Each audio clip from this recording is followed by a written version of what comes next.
Inspiration, dedication, leaders of a new generation. Teamwork, make the dream work. Building God's kingdom, know that she works. Legacy, it's her destiny. She's on a mission to change the course of history. Have you seen her? You should queen her. Listen when the queen speaks on your speakers. Good evening and welcome to Queen Speaks. I am your host, Elle Clarke. And I know a lot of you probably asking a question, Elle, what's Queen Speaks anyway? But Queen Speaks is a show where I highlight the trials and successes of everyday queens. We had this show over on Blab, but we were experiencing some technical difficulties, so we decided to come on over to Facebook Live and hang with our friends and family. And today, this show is not going to be long. This is our debut show on Facebook Live, but we're going to be talking about, I'm just going to answer a question that someone would have inboxed me. And the question reads, I would like for you to encourage others out there who have been raped and have not reached out to anyone to seek help and not to be ashamed of what happened.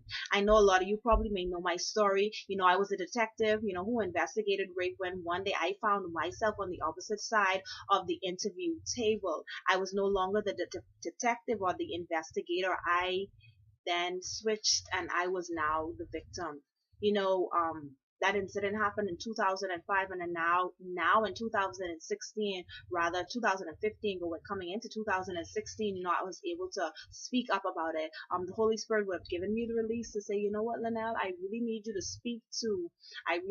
tell people about your story, because there's so many people, so many women who are dying, who are silently losing themselves in the prisons of shame and the prison that they would have allowed themselves to sit in because they were ashamed to speak up about the rape, because they were ashamed to tell anybody about it. And so that's why I decided to write this book. My book just released actually, and it's called How I Escaped the Prison of Rape: The Journey to Total Freedom by Elle Clarke.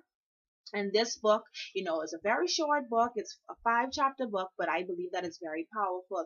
I just want to, before I go into that question, I want to thank everyone who would have purchased my book. Listen, I am so appreciative because you didn't have to do it. Know that I am grateful.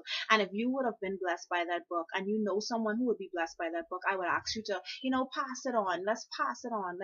Let's pay it forward to somebody who may be suffering in the prison of shame or guilt. And this book is not only for people who have been raped or molested. This is for anyone who may be experiencing anything in their life, because this book has practical examples or practical principles that you can use to get over whatever situation you may find yourself in today.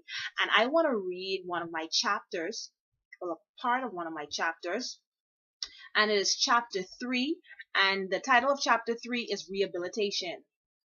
The rape brought back the hurt from the molestation I experienced as a child. The rape threw me back into a shell I thought I had broken free from. Again, I was the insecure, ugly little girl everyone wished would go away. I figured I had conquered that child, but all I did was bury her alive, and the rape revived her. Rape shatters your world. It blurs your vision and eradicates trust.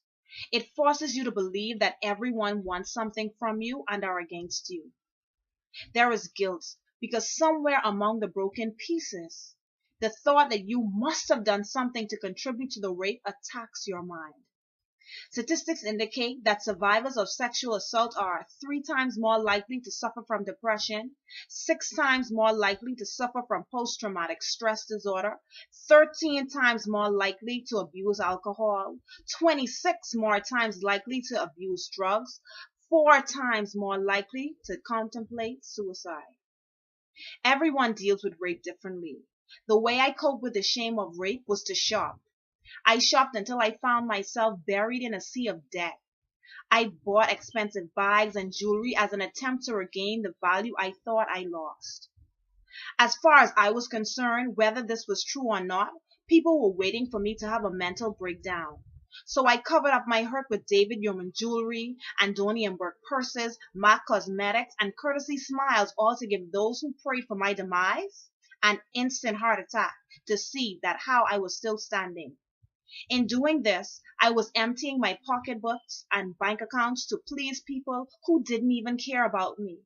I was broken and broke, hurt and sorrowful. I will never forget one day as I was on mobile patrol with a few other police officers, I saw the man that raped me. I was a big time detective sitting in a police car crying. The officers took me back to the police station because I was unable to function, crying uncontrollably as if the rape had just happened. Just seeing him crippled me. The pervert owned me. My world stopped every time I saw him. I became vulnerable. I became unresponsive to the things around me. I shut down. He owned me.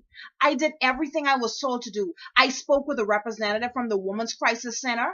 I had a few sessions with a psychiatrist, and I spoke with my pastor, but none of them were able to tell me why. Why was I raped? I was destroying my life because I couldn't let the rape go.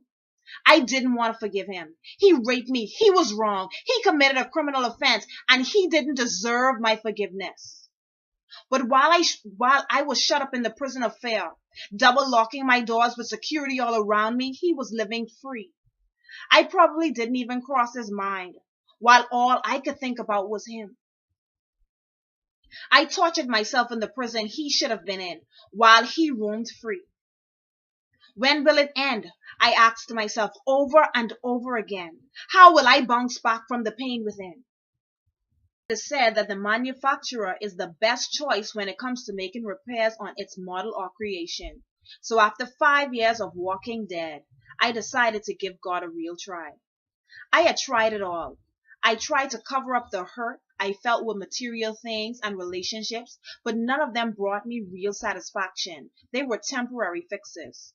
I needed something permanent. I heard of Jesus, and I wanted to see if he was able to take the pain away. I grew up in church, so I knew of him, but I needed to know him for myself. Ultimately, I gave my life to the Lord. I became born again. Unlike the physical process of being conceived in your mother's womb, to be born again is to be born of the Spirit. When you decide to give your life to the Lord, it's your mind that must be transformed and renewed. Like a baby who has to be fed and taught how to walk and talk, so does a born-again believer have to learn how to spiritually walk and talk. The word says that when we accept Jesus in our lives, we become a new creation. All things are new and old things have passed away. Everything changes, and it's a process. Unlike a baby who had no foundational ideals to go by, an adult or a child who had already been taught or had life experiences has already formed an opinion about life. Sometimes the views are false, sometimes they are truth, and sometimes they are mixed between the two. But God must come in to straighten up or throw out anything that does not line up with his word. As soon as I gave my life to God, I was transferred to another island for work, and the process to my total healing began. First of all, I had to confront what happened to me. I had to look myself in the mirror and say the story out loud until I came into agreement with what happened. Yes, I was raped. When you can admit what happened to you, no one can use the secret of it to hurt you. Have you ever watched the movie 8 Mile starring the rapper Eminem? It was a movie that surrounded some aspects of his life before his career. In one scene, he was a part of a rap battle. His opponent began to rap and speak about all the things Eminem was ashamed to share with others. He rapped about how he lived in a trailer park, how his girlfriend cheated on him, and for a moment, you could see that it shook up Eminem's world and caused him to lose his confidence. But something happened that made him come into agreement with his present situation, understanding that his circumstance did not validate his talent. Instead, he used the story to show his audience that despite the craziness in your life, you can win. When you come to grips with what you went through, you eliminate the shame and eventually forgive yourself.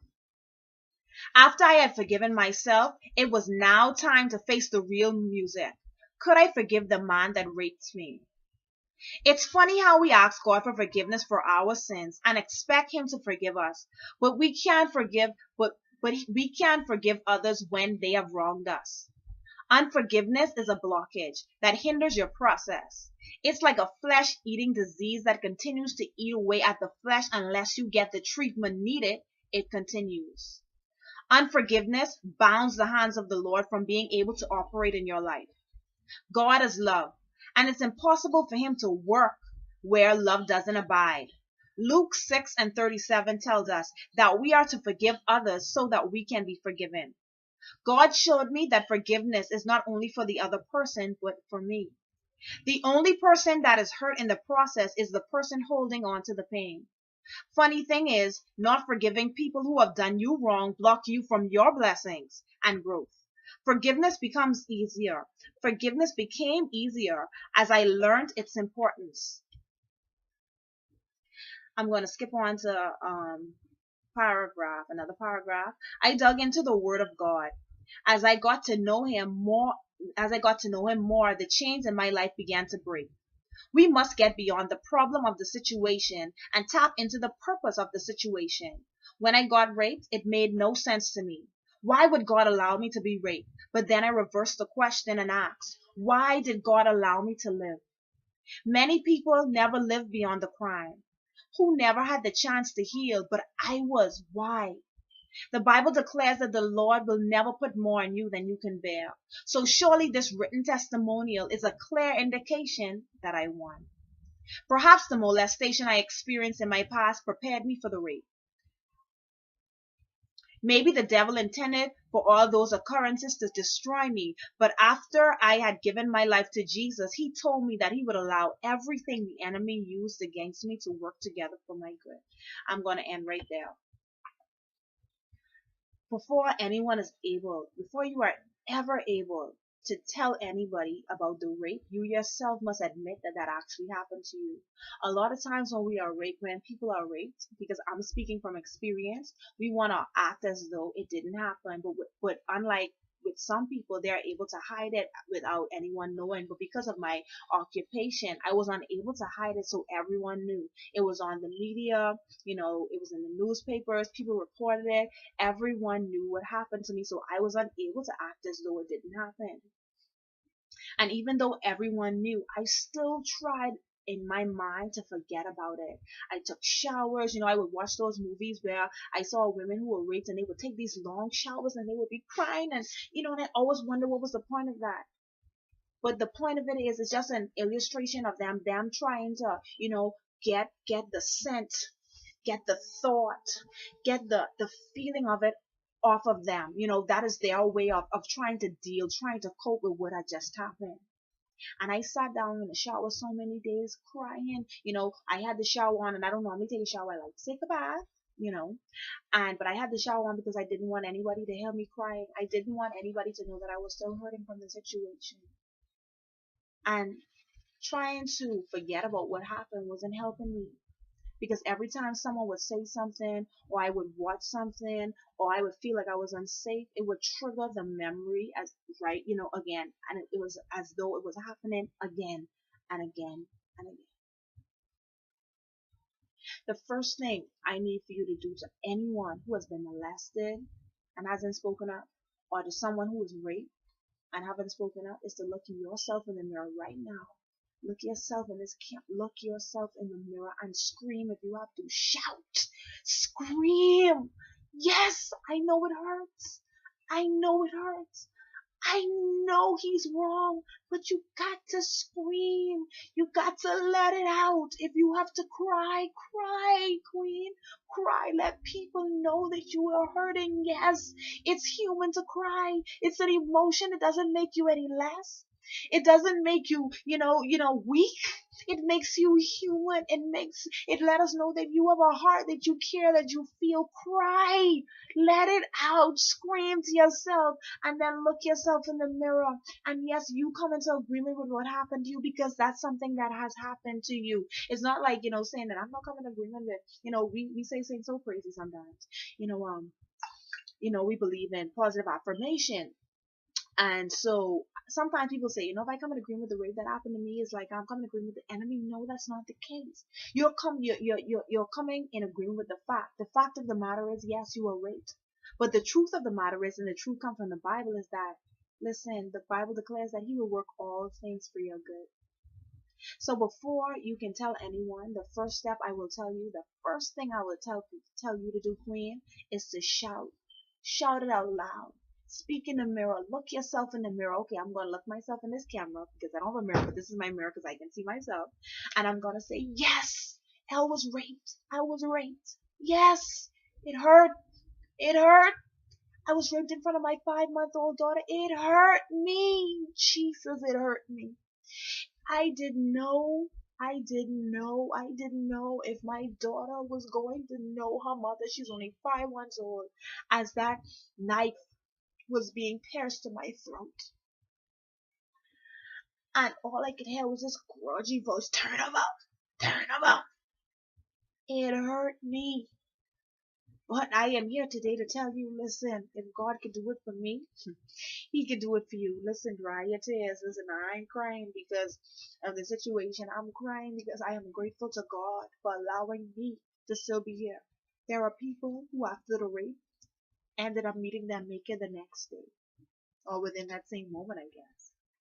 But I am still here to encourage you, whatever you're going through, especially I'm talking to those who were molested as a child and haven't gotten over it, those who were raped. It's time for you to face the music. It's time for you to look yourself in the mirror.